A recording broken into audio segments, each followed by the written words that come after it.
BNP chairperson Begum Khaleda Zia জীবন মৃত্যুর সন্ধিক্ষণে বলে আবারও জানালেন দলটির সিনিয়র যুগ্ম মহাসচিব রুহুল কবির রিজভী। নয়াপল্টন বিএনপির কেন্দ্রীয় কার্যালয়ে বেগম জিয়ার সুস্থতায় দোয়া অনুষ্ঠানে তথ্য জানান তিনি। বলেন, বেগম জিয়ার ক্ষেত্রে প্রতিশোধের নীল নকশা বাস্তবায়ন করছে সরকার।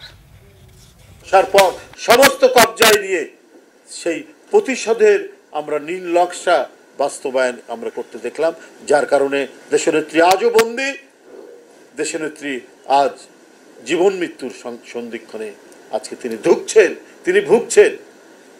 কোটা আন্দোলনে আজকে কি বলে অমেধাবী ছাত্র, মেধাহীন ছাত্র, যারা উচ্চ পর্যায়ে যারা কর্মকর্তা হিসাবে ক্যাডার সার্ভিসে যাদেরকে নেওয়া হবে বা ক্লাস 1 জব যাদেরকে দেওয়া হবে, তাদের পদতলে লাঞ্ছিত হবে মেধাবী ছেলেরা।